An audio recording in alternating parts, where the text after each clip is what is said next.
Okay, 4.27, the circuit D1 has 10 times the junction area of D2. What value of V results? Okay, here's where junction area comes in.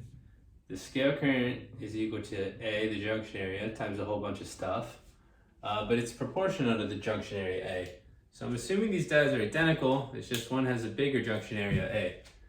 And so if the junction area of A, of D1, is 10 times bigger than D2, that means IS of D1 is 10 times the, IS of D1 is equal to 10 times IS of D2 is what I'm trying to say.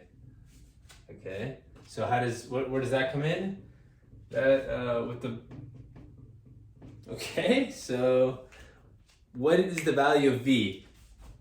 Okay, you can use a KVL.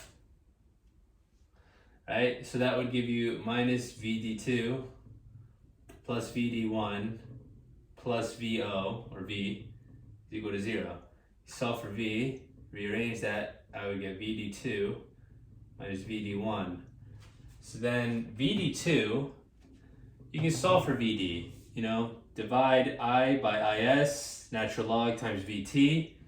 So you get VT natural log of I D2 over IS2, right? And then I D1 over IS1, but substitute that in, and that's where that comes in. IS2, 10, so 10. And yeah.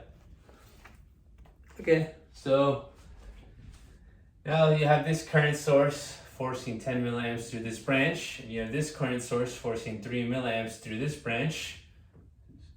So there's 7 going through here. So ID2 will be 7. ID1 will be 3.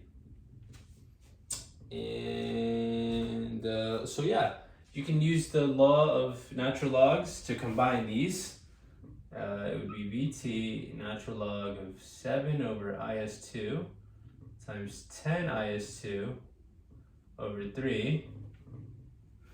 And then you solve that and you get 0.0787. All right. And so to obtain a value of V equal to 60 milliamps, what current I2 is needed? All right, so we have the KVL, right? And we set V equal to 0.06, 60 millivolts. And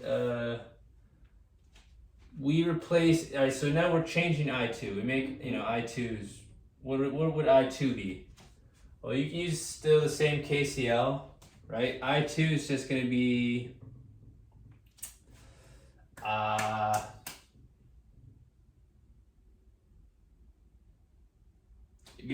trying to remember what I did, but it's right here somewhere. Yeah, you pop in I2 here. Then you would get I2 here, right? And you're solving this with this, and the only unknown is I2. You solve for I2, and I2 is equal to 6.35 milliamps. There you go.